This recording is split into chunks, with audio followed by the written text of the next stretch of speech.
वस्तुतः मया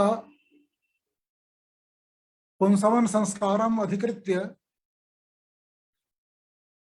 सीमंतोन्नयन संस्कारम च अधिकृत्य मया स्वकीया वाग्व्यापारणीया इति निर्देशः अकादमी पक्षतः मह्यं प्रेषितः।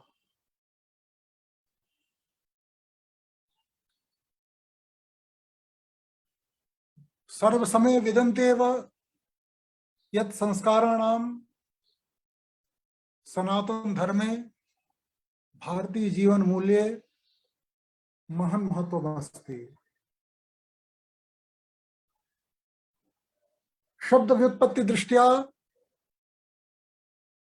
सम उपसर्गात् क्रिय धातोः और तत्र संपरिभ्याम करोतौ भूषणे समवाये च इति सूत्रेण सुडागमे सति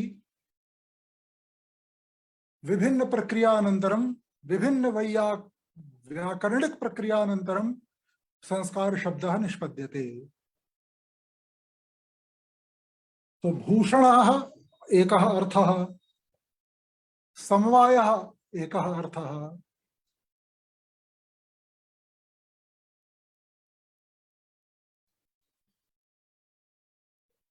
अस्य विभिन्न दृष्टिकोणेन अस्य शब्दस्य ग्रहणं बहुभिः कृतं वर्तते। तत्र यथा संस्कृतिः सा प्रथमा संस्कृतिर्विश्ववारा, संस्कार सदृशः एव शब्दः संस्कृति शब्दः अपि वर्तते।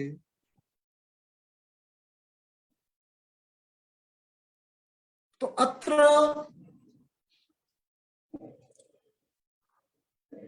यथा मीमांसकरीत्या वितुषीकरणार्थम् अवघातः क्रियते,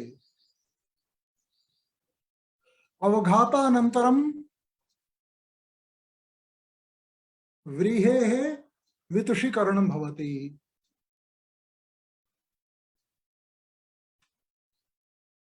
वितुषीकरणानन्तरं व्रीहीन् प्रोक्षति इति वेदवाक्यबलेन प्रोक्षणं विहितम्। तो इदं प्रोक्षणं संस्कार रूपम्। अस्मिन् संस्कारे कृते एव ततः निष्पन्नाः तण्डुलाः पुरोडाश योग्याः भवन्ति नान्यथा। अतएव शबरस्वामिना उक्तं संस्कारो नाम यस्मिन् जाते भवति पदार्थः योग्यः कस्यचित् अर्थस्य, एवं रूपेण। तो द्रव्य पुरोडाशादीनां संस्कारः इत्यपि वर्तते।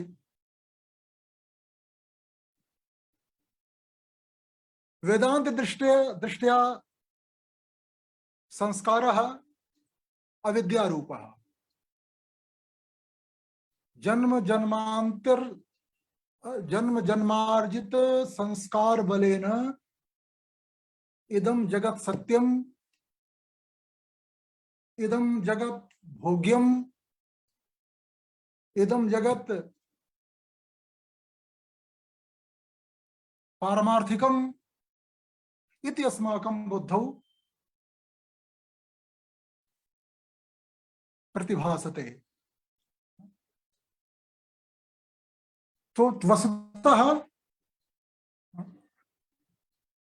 अस्माभिः इंद्रियादिभिः क्रियमाणानि शरीरस्य अन्यावयवैः क्रियमाणानि यानि कर्माणि तेषाम् आत्मन्यारोपणं, जीवे आरोपणं, अयमपि संस्कारः भवति वासनारूपः बहोः अनेक जन्मभ्यः सञ्चितः संस्कारः।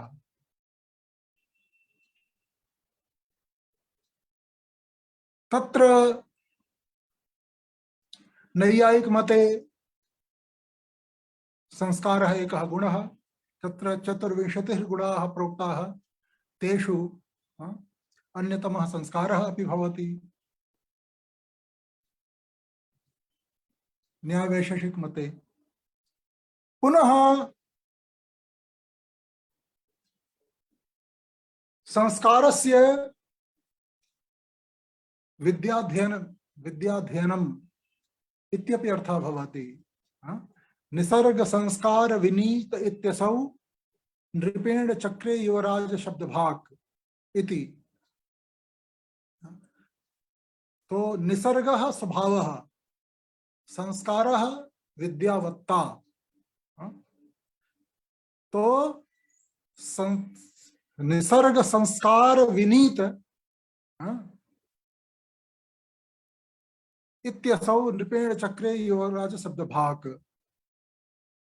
तो एवं रूपेण भूषणार्थे स्वभाव सुंदरम वस्तु न संस्कारम अपेक्षते इति अभिज्ञान शाकुंतले। स्वभावेन एव यद वस्तु सुंदरम वर्तते तद् संस्कारस्य अलंकरणस्य आवश्यकता नास्ति।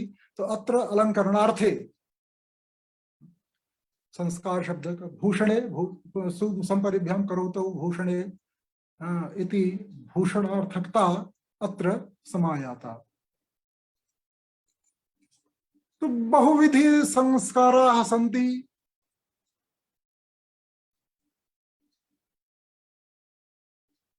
अनेक जन्मार्जित वासनाः अपि संस्काराः कथ्यन्ते।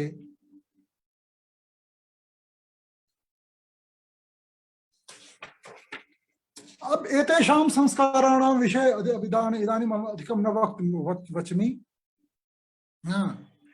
अब कति संस्काराः सन्ति इति विषये किञ्चित् वैमत्यं दृश्यते। आश्वलायन गृह सूत्रे 11 संस्काराः परिगणिताः। पारस्कर गृह सूत्रे 13 संस्काराः परिगणिताः। बोधायन गृह सूत्रे अपि 13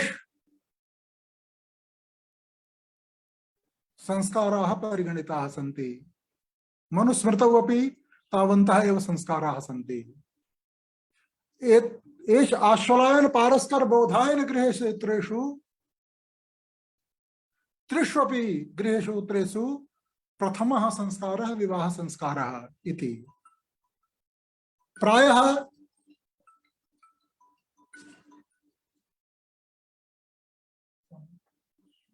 आप बात कर लीजिए, प्रायः विवाह विषये व्याख्यानं जातम्, गर्भाधान विषये व्याख्यानं जातम्। पुंसवन सीमन्तोन्नयन विषयम् अधिकृत्य मया किमपि वक्तव्यं वर्तते। तो वस्तुतः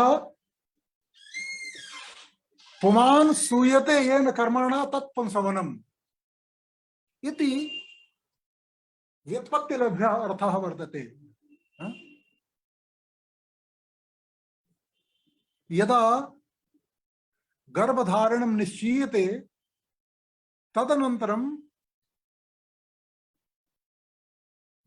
गर्भस्थः शिशुः पुंसवन नामधेयेन संस्कारेण संस्क्रियते। मया पूर्वमेव उक्तं पुमान् सूयते येन कर्मणा तत् पुंसवनम्।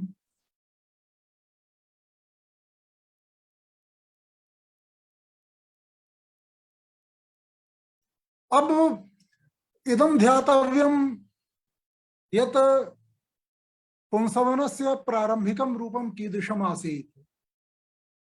तो यमपि विषयम् आश्रित्य अस्माभिः किमपि गवेषणं क्रियते, ऐदं प्राथम्येन वेदाः एव शरणीक्रियन्ते। सो तत्र पुत्र कामना, पुत्र काम्या वा विविधेषु मंत्रेषु व्यक्तिमाप्नोति। हाँ, जैसे पुमांसम पुत्रम जनय तम पुमान अनुजायताम भवासी पुत्राणाम माता जातानाम जनयाश्चयान। तो पुमांसम पुत्रम जनय,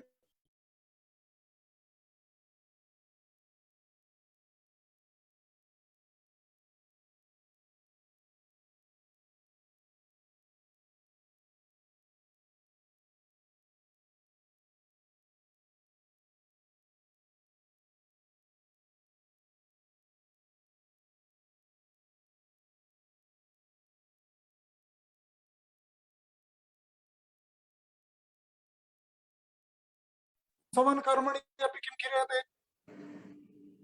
एक बार उनको लगा लीजिए, कुछ कहना चाहते हैं। ऐश करके लगा ये ऐसे। हाँ, हेलो।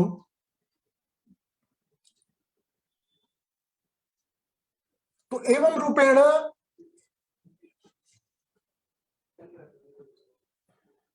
केचित् जनाः कथयन्ति यत् पुरा काले, हिंदी से बोलना, हाँ हिंदी में बोलना है। अरे का पंडित हिंदी में बुलवाएंगे। चलिए ठीक है। अच्छा, तो जब हम संस्कार की बात, तो इस प्रकार से जो पुंसवन संस्कार है, यह पुमान प्रसूयते येन कर्मणा तत्पुंसवनम इति तीर्यतम। ठीक है ना। तो जिसके द्वारा पुमान पुत्र उत्पन्न हो उसको पुंसवन कहते हैं। अब इसके लिए कुछ जो ऐतिहासिक लोग हैं वो तर्क देते हैं कि पुंसवन क्यों, आजकल तो विरोध हो जाएगा कि आप पुत्रियों के विरोधी हैं।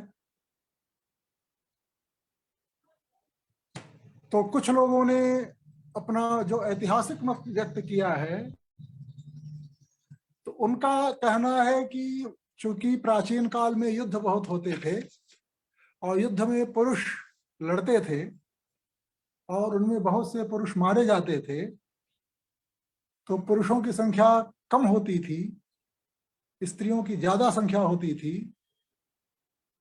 इसलिए पुत्र की कामना की जाती थी। दशस्याम पुत्रानाधेहि पतिम एकादशम कृधि, ऋग्वेद का मंत्र है कि 10 इसको, इसमें 10 पुत्र इसको दो ताकि इसका पति 11वां बन सके। अब यद्यपि पुमांच स्त्री च, अगर इसका एक शेष लें तो चूंकि पुमान स्त्रिया पाणिनि सूत्र है, पुमान और स्त्री का एक शेष होने पर पुमान ही शेष रहता है, उसका ही लिंग शेष रहता है, वही शेष रहता है। तो स्त्री च पुमांच पुमांसौ, ठीक है ना। तो पुमांसौ पुत्री पुत्रौ येन कर्मणा सूयेते। अच्छा, अरे फिर यार मैं हिंदी संस्कृत में बोलने लगा। तो अगर ये ध्यान देंगे तो जो पुमान और स्त्री दोनों, क्योंकि जब एक शेष होगा तो पुमान ही शेष रहता है, तो जो पुंसवन है उसके द्वारा पुत्र और पुत्री दोनों का बोध करना चाहिए। और पुंसवन संस्कार आप, क्योंकि गर्भ में तो निश्चित होता नहीं है कुछ, गर्भस्थ चिन्ह आ जाने पर हम इस प्रकार से क्या करना है, ये हमें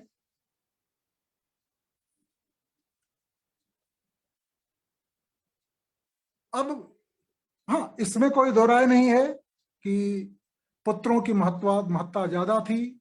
हाँ, आते योनिम गर्भ एत पुमान बाण इवे शुधिम, अवीरो अत्र जायत आवीरो अत्र जायताम पुत्रस्ते दशमासस्य।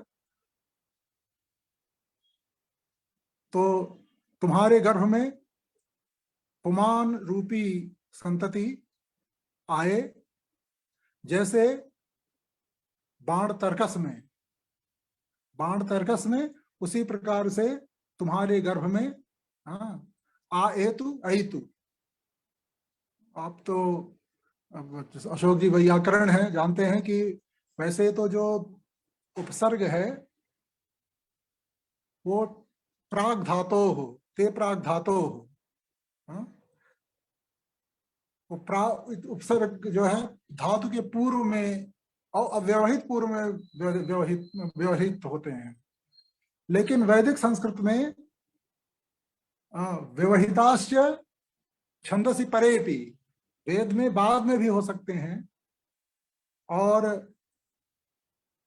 उपसर्ग और धातु के बीच में कई पदों का व्यवधान भी वैदिक भाषा में सहेय है। तो इस प्रकार से यह जो पुंसवन संस्कार है, तो जो पुंसवन संस्कार के बारे में जो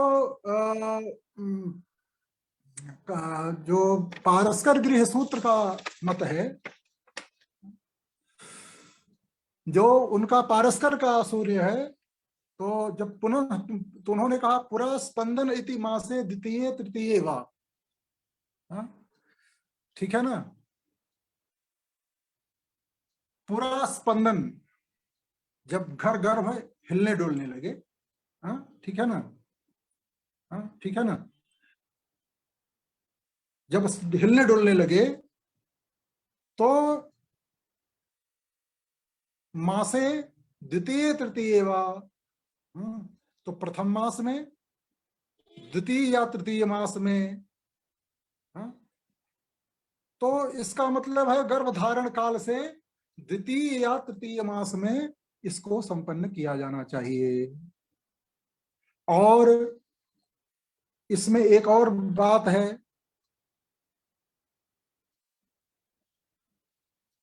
जब यदह पुंसा नक्षत्रेण चंद्रमा युज्येत तदह उपवास्य आप्लाव्य आहते वाससी परिधाप्य। अब उसको मैं सरल कर देता हूं कि वस्तुतः क्या है कि जब यह संस्कार संपन्न किया जाता है तो यह देखा जाता है कि चंद्रमा किसी पुरुष नक्षत्र के साथ योग करे। हाँ, अब जैसे विशाखा क्या है, वो स्त्री नक्षत्र है, तो उसका वर्जन करना चाहिए। तो ऐसा ऐसा नक्षत्र जो पुरुष, जैसे तिष्य, हाँ, तिष्य नक्षत्र, तो वह तिष्य आदि पुरुष नक्षत्र में स्थित हो। हाँ, कुछ लोग तो कहते हैं कि तिष्य नक्षत्र हो तो सबसे ज्यादा अच्छा है। तो उस दिन क्या करना पड़ता है, जो जो गर्भिणी स्त्री है वह उपवास करती है सबसे पहले, हाँ, और उसके बाद बिल्कुल नए धुले हुए तो अप्लाव्याहते वाससी परिधाप्य, स्नान करके, और आहतवास, आहतवास माने जिसको निचोड़ा न गया हो या जिसको पटका न गया हो, अर्थात बिल्कुल नया हो, ब्रांड न्यू हो, हाँ? ऐसे कपड़े को पहनना चाहिए। हाँ? और रात्रि के समय जो न्यग्रोध वृक्ष, हाँ, न्यग्रोधावरोहण, न्यग्रोध वृक्ष के अवरोहों को,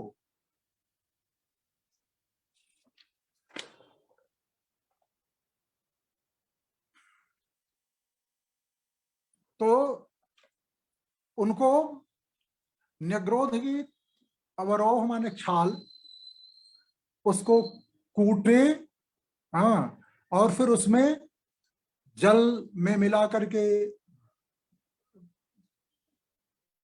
उसमें मतलब कि थोड़ा जल तो मिलाना पड़ेगा, क्योंकि जो न्यग्रोध का की छाल होगी, या जिसको अवरोह ये कहते हैं, हाँ, न्यग्रोधावरोह, पारस्कर, हाँ, उसको तो जब कूटेंगे तो उतना रस नहीं निकलेगा। हाँ, ठीक है ना। तो यहाँ पर उदक के साथ उसको पीसा जाता है, जल के साथ। हाँ? और फिर उसके बाद उसका जो रस निकलता है, तो स्त्री के दाहिने नाक के दाहिने वाले छेद में, हाँ, उसको डाला जाता है। और उस समय हिरण्यगर्भः संवर्तताग्रे भूतस्य जातः पतिरेक आसीत् सदाधार पृथ्वीं द्यामुते मां कस्मै देवाय हविषा विधेम अद्भ्यः संभृतः पृथिव्यै च विश्वकर्मणः संवर्तताग्रे तस्य त्वष्टा विदधत रूपमेति तन्मर्त्यस्य देवत्वमाजानमग्रे। हाँ, तो इस प्रकार के ऋचाओं का पाठ किया जाता है। हाँ, ठीक है ना।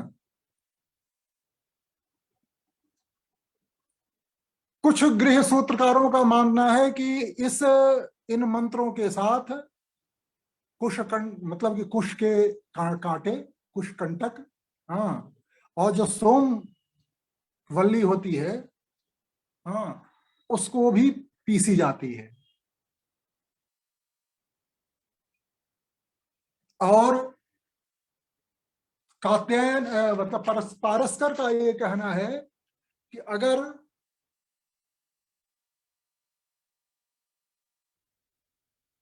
पूर्व पित्तम चोपस्थे कृत्वा स यदि कामयत वीर्यवान स्यादिति, हाँ, अगर उसको ये इच्छा है कि मेरा बेटा बहुत वीर्यवान हो, बहुत वीर हो, तो गर्भिणी के अंक में जल से पूर्ण शराव रख देता है। हाँ, वो एक हांडी जैसा, हाँ, जलपात्र शराव जिसको सकोरा हम लोग कहते हैं, वो रख देता है। कूर्म पित्त शब्द की व्याख्या करते हुए ओल्डनबर्ग ने इसको कछुए की गोदी कहा। हाँ, बाइल ऑफ टार्टल। लेकिन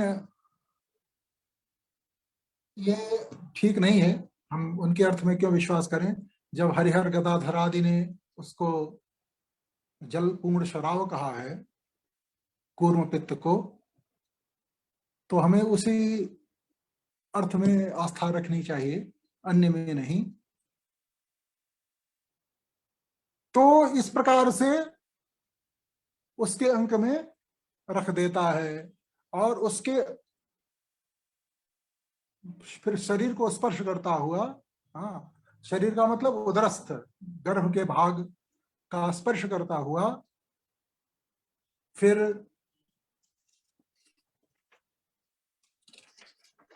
मंत्र पढ़ता है सुपर्णोसी। हाँ, ठीक है ना। तो अब ये तो स्थिति हो गई गृह सूत्रों की। हाँ, बाद में अब स्मृतियां इसमें आती हैं। हाँ, स्मृतियों में भी इस अनुष्ठान के लिए क्या उचित काल होना चाहिए, इस पर विचार किया गया। मनु ने विचार किया और याज्ञवल्क्य ने भी विचार किया।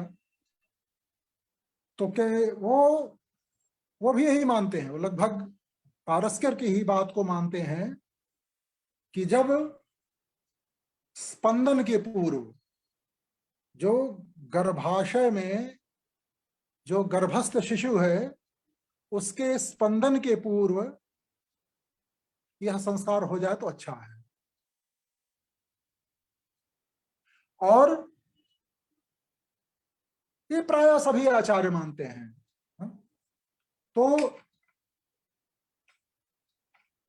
दूसरे और तीसरे मास का विकल्प पहले ही कर दिया गया है। कुछ कुछ आचार्यों ने हाँ द्वितीय से अष्टम मास पर्यंत माना है। तो उसका कारण क्या है? उसका कारण यह है कि जो गर्भस्पंद है, हाँ, जो गर्भस्पंद है वो अलग अलग स्त्रियों का अलग अलग होता है। अब बहुत मोटी कोई महिला है, उसको गर्भ होगा तो पहले तो लोगों को विश्वास नहीं होगा, तो उनको लगेगा कि इसका पेट तो पहले से ही ऐसा था, हाँ, इसमें कोई नई की बात क्या है। दुबली पतली महिला होगी तो उसके गर्भ लक्षण पहले प्रकट होंगे। हाँ, तो ये स्पंदन भेद है। हाँ, और तो इसलिए कहते हैं, हाँ, कुछ आचार्य खासतौर तौर से बृहस्पति, कि जब पहला गर्भ हो तो यह संस्कार तीसरे महीने में करना चाहिए। ठीक है ना? लेकिन जिसने पूर्व प्रसूता, जिसने पहले भी गर्भ धारण किया हो और पुत्र या संतति उसको उत्पन्न हो गई हो, पुत्र पुत्री कुछ भी उत्पन्न हुई है, आजकल लोग बात का बतंगड़ बहुत बनाते हैं भैया, ठीक है ना? तो इसीलिए थोड़ा फेमिनिस्ट भी बनना पड़ता है। तो कृष्ण जो यह जो है चतुर्थ मास में, षष्ठ मास में या अष्टम मास में भी संपन्न किया जा सकता है। हाँ? ठीक है ना? तो अब इसका प्रश्न ये उठता है कि क्या पुंसवन संस्कार जितनी गर्भ होगा, तो स्मृतिकारों ने इस प्रश्न पर खूब ध्यान दिया है। तो कुछ आचार्यों के अनुसार तो यह कृत्य जो पुंसवन है प्रतिगर्भ करना चाहिए। हाँ? तो मंत्र वगैरह भी वही होता है।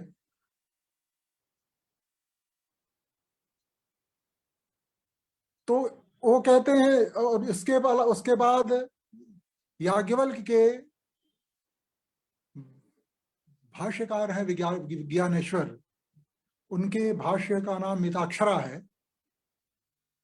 उसमें निश्चित रूप से याज्ञवल्क्य के संकेतों को लेकर के ही, क्योंकि जब अगर वो याज्ञवल्क्य स्मृति का भाष्य कर रहे हैं तो अन्यत्र से तो आशय नहीं ले आ सकते।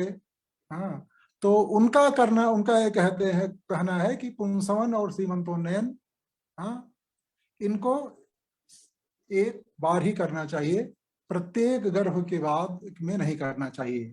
तो शौनक के मत में हर गर्भ के बाद जितनी बार गर्भवती हो वो महिला उतनी बार करना चाहिए। और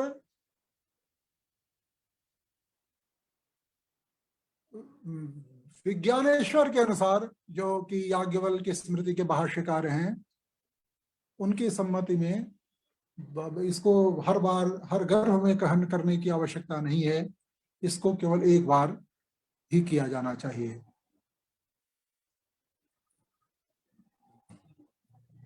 तो इसमें सबसे बड़ी बात यह है कि इस संस्कार का महत्व क्या है।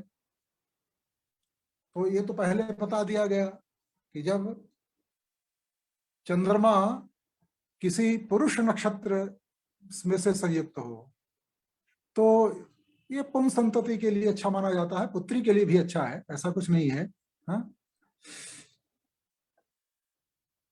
तो उसके जो घ्राणेन्द्रिय, मतलब कि घ्राण में, मतलब उसके नाक में जो दाहिने छेद में, हाँ, वह जो वट वृक्ष का रस उदपेश उदक के साथ मिला करके डाला जाता है, तो इससे दो चीजें होती हैं, ऐसा आचार्य कहते हैं। एक तो गर्भपात नहीं होता, इसलिए ये खूब निरीक्षण करते रहते हैं कि वो जब नंद उसके नासिका, दक्षिण नासिका छिद्र में जब उस निग्रोध रस का प्रवाह किया जाए, हाँ, तो वो चुपके से जाकर के कहीं, हाँ, उसको गिरा न दे। हाँ, ठीक है ना। तो यह, इसके बारे में गर्भपात का निरोध होता है, केवल गर्भपात का ही निराकरण नहीं होता। प्रसिद्ध वैद्य, हाँ, जिनको की शल्य चिकित्सा का आविष्कारक माना जाता है, आचार्य सुश्रुत, उन्होंने इसके बहुत फायदे गिराए हैं कि गर्भ के समय में जितने प्रकार के कृच्छ्र, जितने प्रकार की परेशानियां आ सकती हैं, जलन इत्यादि होना, वो सब वट वृक्ष के इस, मतलब कि नासिका छिद्र में, दक्षिण नासिका छिद्र के प्रवेशन में, हाँ, ठीक है ना, प्रवेश उसको डाला जाता है। तो मतलब उनका और भी कहना है कि अगर पुत्र की प्राप्ति करना है तो कई उन्होंने औषधियों को गिनाया, उसमें सुलक्षणा, वटश्रृंग, सहदेवी, इत्यादि। तो उनको उसको उसको पीस करके दूध में थोड़ा मिला करके 4 बूंद डाले। हाँ, तो इस प्रकार से विभिन्न स्थितियों में विभिन्न आचार्यों के मत में इस बारे में वैभिन्न होने पर भी ये स्पष्ट है कि पुंसवन संस्कार एक अत्यंत महत्वपूर्ण संस्कार है। अब इसके द्वारा मैंने कहा, इसीलिए कहा कि पुम के द्वारा केवल पुरुष संतति का ही ग्रहण नहीं करना चाहिए, अगर पुत्री की भी इच्छा है तब भी पुंसवन करिए। हाँ, ठीक है ना। पुत्री सूयते ये न कर्मणा, जिस कर्म के द्वारा पुत्रियों की भी आवश्यकता है। पुत्री नहीं होगी तो जो लड़के पैदा हो जाएंगे उनका शादी विवाह कहाँ होगा। अगर मान लीजिए कि ठीक है, हर कुल में 5 5 6 6 उस समय के अनुसार अगर केवल लड़के लड़के पैदा होने लगे, तब तो संतति की परंपरा ही समाप्त हो जाएगी। तो हमारे आचार्य इतने तो मूर्ख थे नहीं। हाँ, जितना कि जैसा कि आक्षेप किया जाता है। अभी कुछ वर्ष पूर्व किसी औषधि को लेकर के बड़ा बवंडर हुआ कि क्यों पुत्रोत्पत्ति की।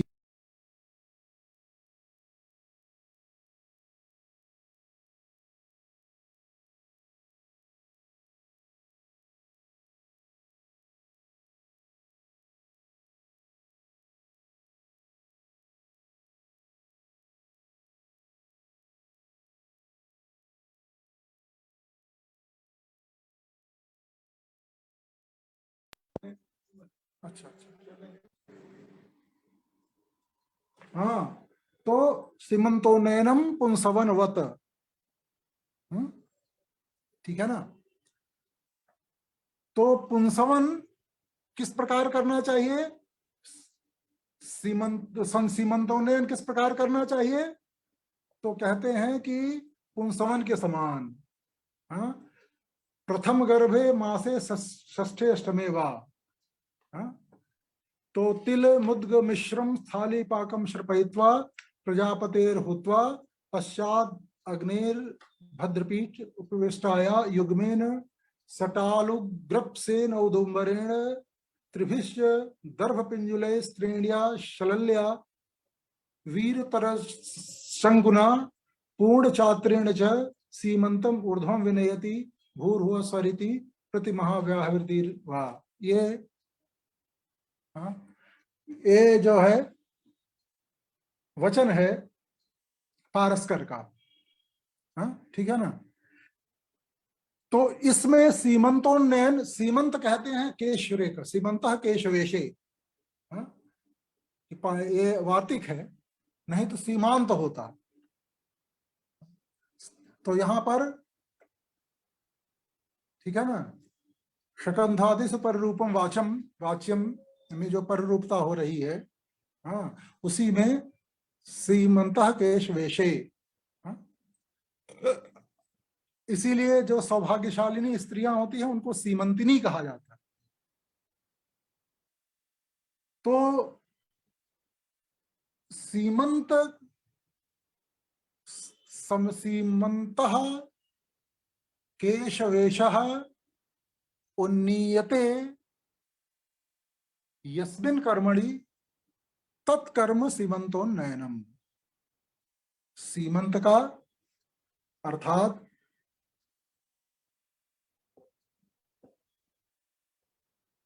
जो बाल है, बाल केशवेश, उस वो भी सामान्य नहीं जैसे बिखरे हुए हों, हाँ, प्रायः द्विफालबद्धा, हाँ, ठीक है ना, जो बाल होते हैं वो द्विफालबद्ध हों, दो भागों में हो। आजकल तो एकदम बिल्कुल ऐसे कर लेते हैं, हाँ, ठीक है ना। ये तो उसको फिर सीमंत को उठाया जाता है, मांग से युक्त होना चाहिए। सीमंत का मतलब मांग से युक्त होना चाहिए। और मांग कब होगा? जब द्विफाल बद्धाश्चिकुरा होंगे, हाँ, जो दो भागों में आप बालों को विभाजित करेंगे, ठीक मध्य वाली जो रखा है इसको सीमंत कहते हैं, हाँ, ठीक है ना। श्रुति श्रीमंत सिंदूरीकृत पादाब्ज धूलिका, हाँ, ऐसा ललिता सहस्राम में भगवती को के नामों में परिगणित किया गया है कि श्रुति वेद रूपी जो सीमंतनी सुंदरी है, तो तुम्हारे चरण की धूल उस सीमंतिनी की सिंदूर रेखा है, हाँ, तो जिसमें सिंदूर भरा जा सके, जो मध्य भाग, तो द्विफाल बद्ध होंगे। तो इस प्रकार से, हाँ, और इसमें सबसे बड़ी बात यह है कि सीमंतोन्नयन क्यों किया जाता था। इससे इसको जो है प्रथम गर्भ है, प्रथम गर्भ में मासे षष्ठे अष्टमे वा, अब इसमें छठे और अष्टमे मास में इसका इसको किया जाता है। इसमें एक कॉन्फिडेंस लाया जाता है। ये जो सीमंतिनी है, हाँ,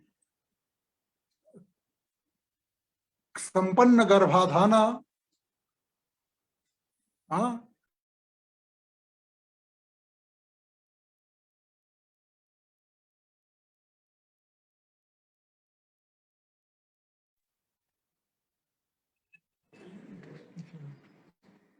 निष्पन्न पुंसवना, जो स्त्री है, हाँ, जिसको गर्भ आ गया है और जिसका पुंसवन हो गया है, तो कॉन्फिडेंस पैदा करने के लिए, हाँ, ठीक है ना।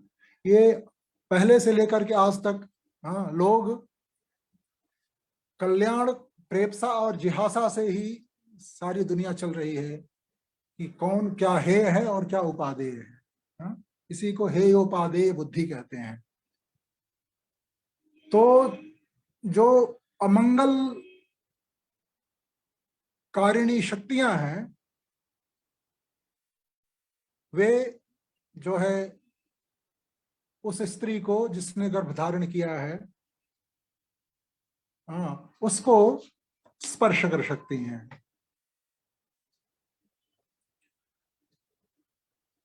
तो इसमें कई स्थान पर आश्वलायन स्मृति का एक उल्लेख है कि जो पत्न्याः प्रथमयं गर्भम अत्युकामाः सुदुर्भगाः आयान्ति काश्चिद् राक्षस्यो रुधिराशन तत्पराः तासां निरसनार्थाय श्रियम् आवाहयेत् पतिः सीमंतकर्णी लक्ष्मी ताम आवहति मंत्रतः। जो पत्नी का प्रथम गर्भ होता है तो उस गर्भ को खाने के लिए, ठीक है ना, राक्षसियां, काश्चिद राक्षस्यः, कुछ राक्षसियां जो रुधिरासन तत्पराः, रक्त पीने में तत्पर रहती हैं, वो खोजती रहती हैं कि कहाँ रक्त मिल जाए, तो उनके लिए पहला गर्भ और वो भी बच्चा, हाँ, उसको खा जाए तो सबसे अच्छा। तो जो सुदुर्भगा है, जो अत्यंत दुर्भाग्यशालिनी, सुदुर्भग, हाँ, कुछ राक्षसियां हैं, वे पत्नी के प्रथम गर्भ को खाने के लिए, हाँ, और जिनका स्वभाव ही है रुधिराशन करना, रुधिर पीना लोगों का, वे आती हैं, हाँ, अदन कामना से उस प्रथम गर्भ को खा जाने की। तो तासाम, तासाम नाम तासाम राक्षसी नाम निरसनार्थाय, दूरीकरणाय, उन राक्षसियों के दूरीकरण के लिए, हाँ, श्रियम भगवतीम लक्ष्मीम आवाहयेत पति ही, यह भरता वर्तते स लक्ष्मीम आवाहयेत, लक्ष्मी जी का आवाहन करने का है। सीमंत करणी लक्ष्मी ही, हाँ, जो चूंकि लक्ष्मी जो है वो सीमंत करणी है, तो उनको मंत्र के द्वारा लक्ष्मी जी का आवाहन किया जाता है, हाँ, ठीक है ना। तो इसमें इसका जो है तिल मुद्ग मिश्रम स्थाली पाकम शर्पयित्वा, हाँ, ठीक है ना, तिल और मूंग, हाँ, जो तिल है और मूंग को मिला करके, हाँ, ठीक है ना, उसका पाक करके, उसको मिला करके उसको पका ले, और प्रजापतेर हुत्वा, यहां पर चतुर्थी षष्ठी है, चतुर्थी के अर्थ में षष्ठी है, चतुर्थ्यर्थे, चतुर्थ्यर्थे बहुलम छंदस्ति, चतुर्थी के अर्थ में छंदस में वेद में षष्ठी का बहुत प्रयोग हो गया है, हाँ, और षष्ठी अर्थ है तो चतुर्थी, और षष्ठी के अर्थ में चतुर्थी का भी विधान किया गया है। तो प्रजापतेर हुत्वा, हु धातु का है, हाँ, दान, हु दाना दनयो, दान और अदन, तो यहां दान का ही अर्थ अभिप्रेत है। तो जब दान के योग में किसी देवता को जब आहुति दी जाती है तो वहां पर चतुर्थी का प्रयोग होना चाहिए, ठीक है ना। और मंत्रवर्ण, ऐसा मीमांसकों का मत भी है कि तद्धितेन चतुर्थ्या व मंत्रवर्णेन व पुनः देवताया विधि, चतुर्थी जैसे अग्नय स्वाहा, तद्धितांत शौर्यम चरण निर्वपेत, मंत्रवर्ण अग्निर्ज्योति ज्योतिरग्नि स्वाहा, ठीक है ना।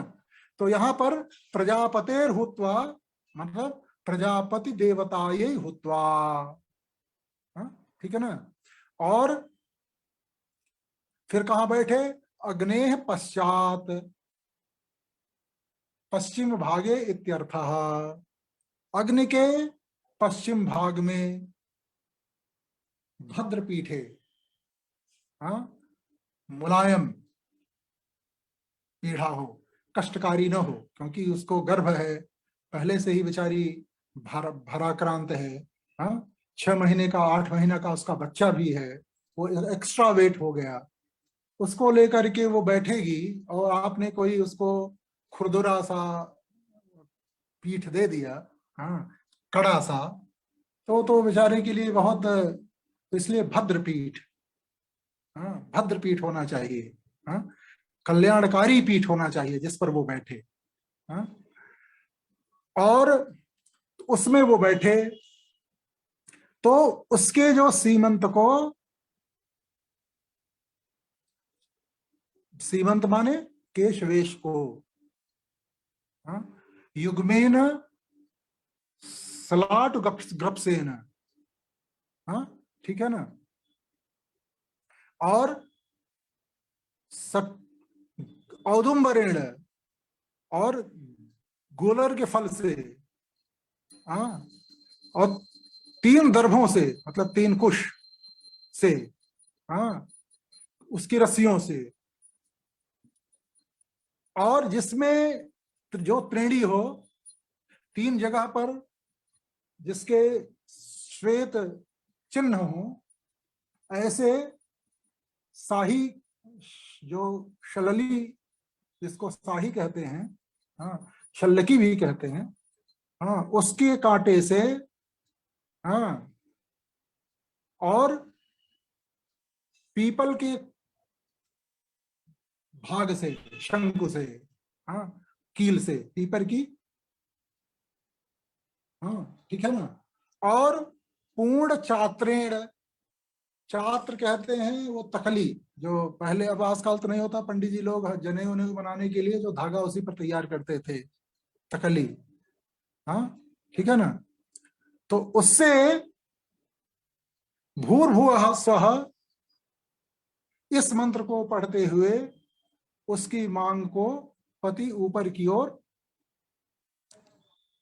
ले जाता है, हाँ, ठीक है ना, हाँ, तो मैंने पहले ही बताया, ललाट के मध्य में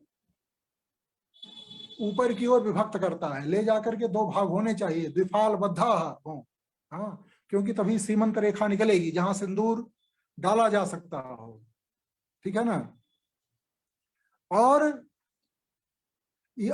यत अथवा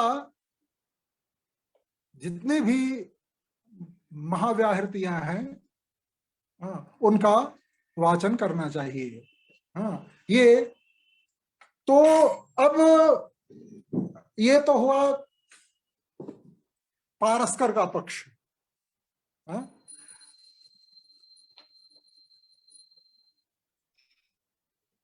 लेकिन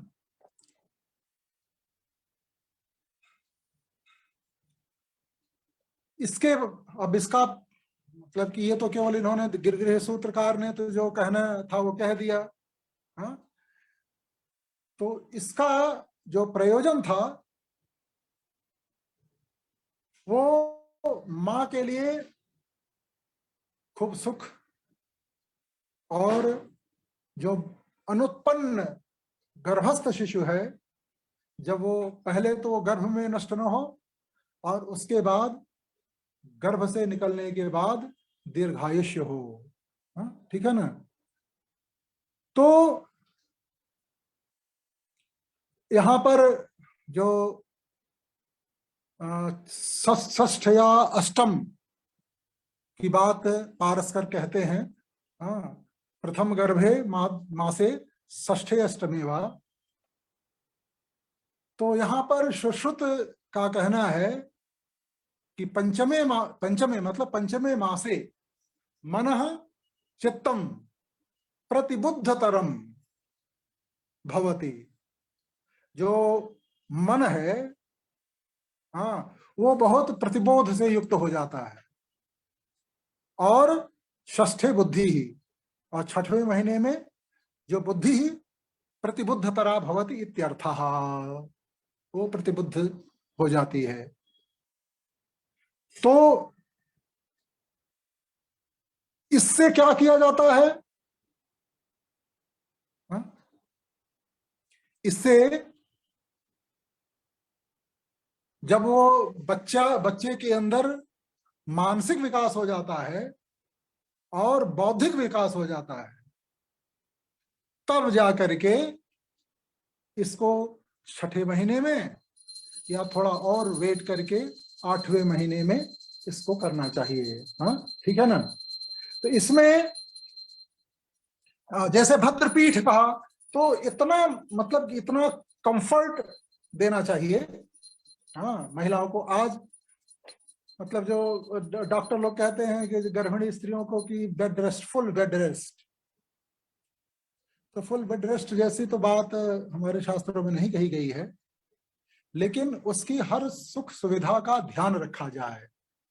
हाँ, उसके दोहद की पूर्ति की जाए। दोहद माने अगर उसको मिठाई खाने का मन है तो तुरंत लाया जाए, अगर उसको नारियल पानी पीना है तो तुरंत लाया जाए।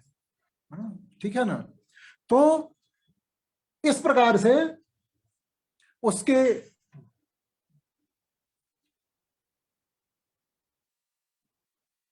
तो इससे का मतलब है कि उसको ज्यादा से ज्यादा कंफर्ट जोन में फील कराना कि तुम्हें, हम सब तुम्हारे साथ हैं, किसी भी प्रकार की तकलीफ नहीं है। हाँ, क्योंकि जब शिशु गर्भ में आता है तो माता को बहुत चीजों का त्याग करना पड़ता है। हाँ, इसीलिए एक शास्त्रकार कहते हैं कि राजा को भी माता की तरह होना चाहिए। हाँ, राजा, माता क्या करती है, यथा स्वम स्वम सुखमुत्सृज्य गर्भस्य सुखम आवहेत। माता का ये सबसे बड़ा है कि अपने सुख को छोड़ करके गर्भ की गर्भ में स्थित जो बालक, जो भी बच्चा है, जो भी शिशु है, उसकी रक्षा करती हैं। उसी प्रकार से राजा को अपने सुख को छोड़ करके प्रजाओं के सुख का ध्यान रखना चाहिए। जैसे गर्भिणी माता अपने गर्भस्थ शिशु की रक्षा के लिए नाना नाना प्रकार के त्याग करती है, उसी प्रकार से राजा को भी अपनी प्रजा के लिए अपने सुखों का त्याग करना चाहिए। ठीक है ना। अब तो एक प्रकार से जो घर का परिवेश है, हाँ, उसको उल्लास में बनाए रखना, हाँ, ठीक है ना, उसको सदैव प्रसन्न रखना, यही इसका जो है प्रयोजन होता है।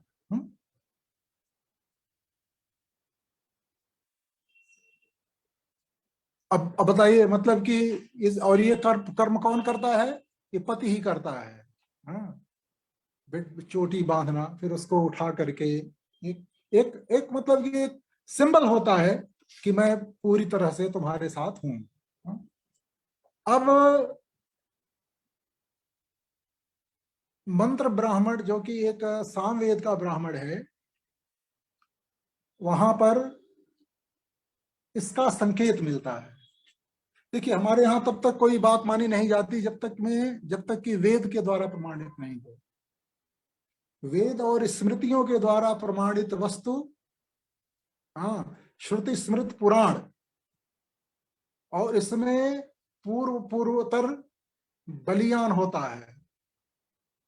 स्मृति श्रुति स्मृति विरोधे श्रुति प्रमाणम, स्मृति प्राणयोर विभेदे स्मृति प्रमाणम, द्वयोर अविरोधे पुराणम प्रमाणम। ठीक है ना। तो स्मृतियां भी हमारे यहाँ प्रमाण मानी गई हैं, और कुमारिल भट्ट ने तो महाभारत को भी स्मृति कहा है, शंकराचार्य ने तो सांख्य योग दर्शन को भी स्मृति कहा है। हाँ, तो उसमें क्या है, ये न ये नादिते सीमानम नयति प्रजापतिर्महते सौभगाय तेना हमसे सीमानम नयामि प्रजामस्य जरदष्टिम कृणोमि तो कहते हैं कि जिस प्रकार से प्रजापति अदिति की सीमंत को, यहाँ पर सीमान, वहां पर सीमान, सीमन शब्द सीमंत के लिए ही आया है, ऊपर ले जाता है, किसके लिए? सौभाग्य के लिए। उसी प्रकार से मैं, ठीक है ना, इस स्त्री के लिए, सौभाग्य के लिए मैं इसके सीमंत का उन्नयन करता हूं। ठीक है ना।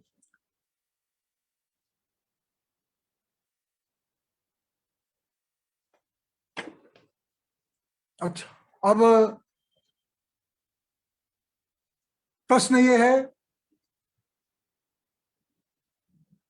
कि इस संस्कार का विहित जो काल है, तो प्रायः मतलब कि जो हमने ये बताया कि जो पारस्कर हैं वो प्रथम गर्भ में छठे या आठवें मास में मानते हैं, और कहीं कहीं प्रथम गर्भायास चतुर्थे मास सीमोन्तनयनम, बौधायन गृह सूत्र। बौधायन ये कहते हैं कि चतुर्थ या प्रथम गर्भायाः, प्रथमः प्राथम्येन प्रथमतया गर्भः यस्याः सा प्रथम गर्भः, तस्याः चतुर्थे मासि सीमंतोन्नयनम, चतुर्थे मासि सीमंतोन्नयनम कर्तव्यम इत्यर्थः।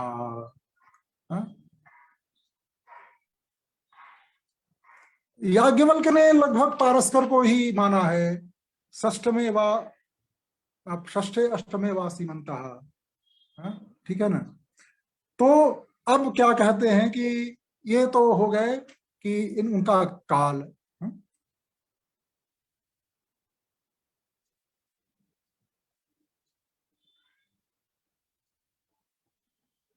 एक और इसमें विकल्प रखा गया है। वो विकल्प ये है कि अगर मान लीजिए कि किन्हीं कारणों से सीमंतोन्नयन न हो पाया हो, तो शिशु के जन्म के पश्चात भी शिशोः जन्मनः ऊर्ध्वमपि अयम संस्कारः कर्तुम शक्यते। तो उसमें क्या होता है, बच्चे को अपने गोद में या किसी पेटिका में रख करके इसको संपन्न किया जाता है। ठीक है। अब इसमें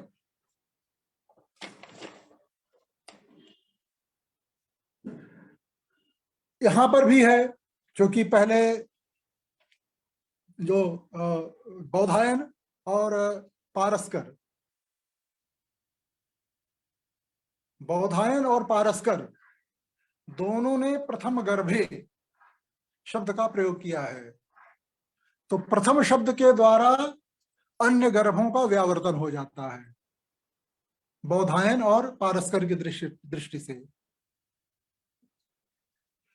तो अब इसमें सबसे बड़ी बात यह है कि ये किस में करना चाहिए।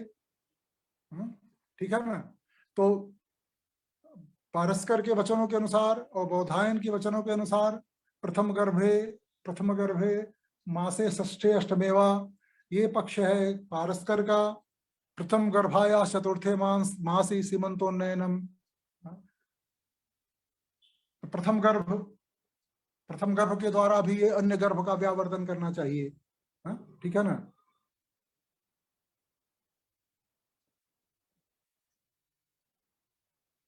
लेकिन कुछ आचार्य ये मानते हैं कि ये भी चूंकि संस्कार है, और एक का संस्कार हो गया, अब भाई एक का विवाह हो गया तो का सबका विवाह हो गया, कर दीजिए, पहले लड़के की शादी कर दीजिए, बाद बाकी जो घर में तीन वाले हैं वो बैठे रहे। तो कुछ आचार्य कहते हैं, ठीक है ना, कि नहीं, इसको संस्कारत्वात्, इसका ये भी संस्कार है, तो संस्कार किसी एक शिशु में नहीं होना चाहिए, सभी शिशुओं में होना चाहिए। ठीक है ना। तो और कुछ आचार्य ये आचार्य मानते हैं कि प्रथम में ही किया जाता है।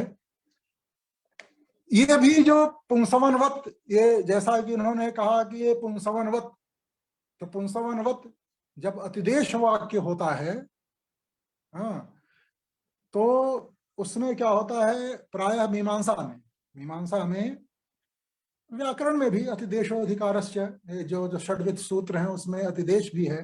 हाँ, ठीक है ना। तो वहां पर भी अतिदेश होता है। लेकिन मीमांसकों, चूंकि ये कर्मकांड का प्रकरण है, इसलिए हमें मीमांसकों के मत को ज्यादा लेना पड़ेगा। तो मीमांसकों का जो मतलब ये मत है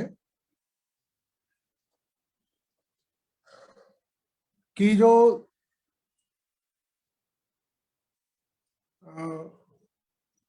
संस्कार हैं, ये संस्कार, या इसका स्मृतिकार भी अनुवर्तन करते हैं कि मतलब एक तो होता है ऊनांग पूर्ति, और उसके अनुसार, उसके अलावा मलापनयन, मल विदूरीकरण और विशेषाधान।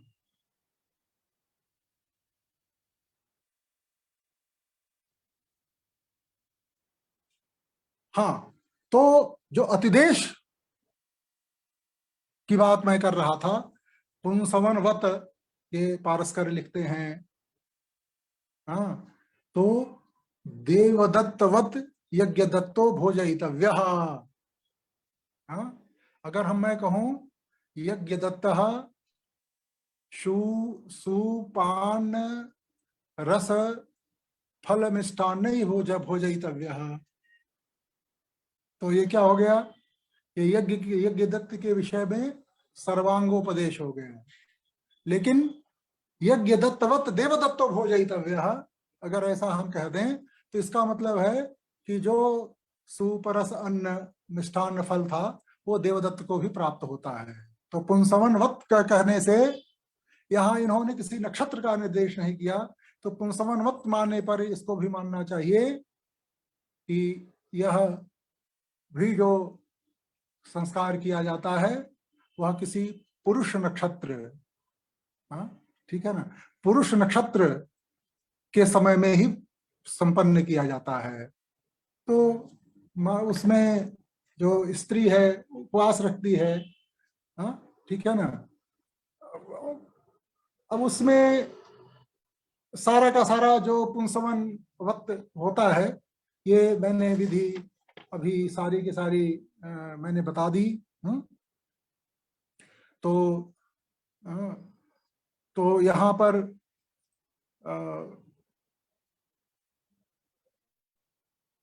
इसमें भी जो बहुत लंबा शायद मेरा और होता जा रहा है, मैं कितना छोड़ू कितना बोलूं, ये थोड़ा समझ में कम आ रहा है। तो अगर टाइम हो तो अभी बोलूं, नहीं तो फिर बंद करूं, बताएं।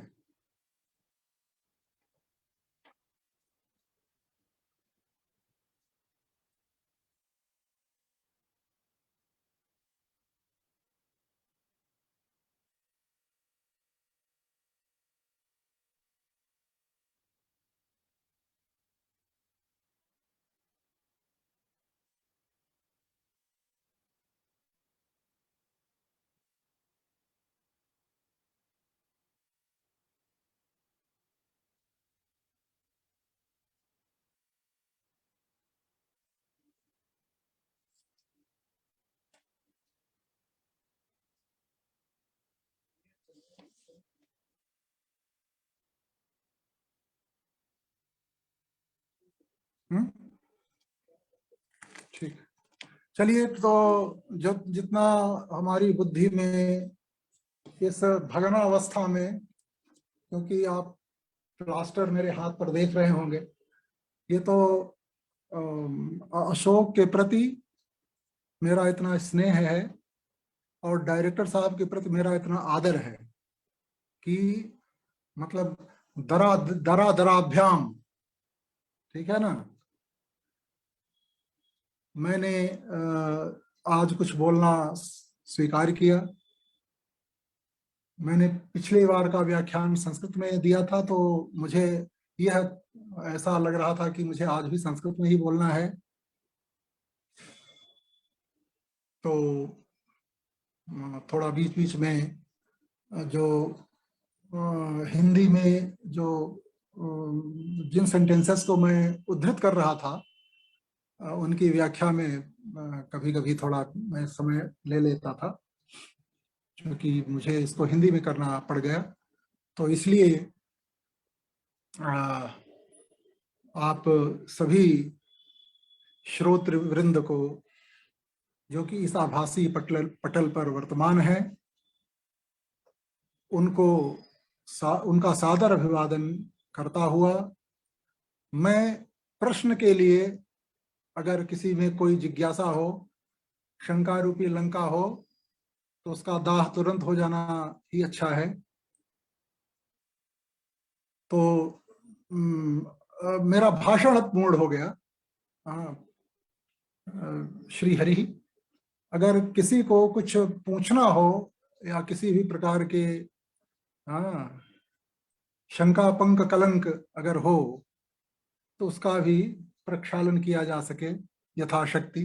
जितनी मेरी हैसियत है, छोटी सी बुद्धि है मेरी,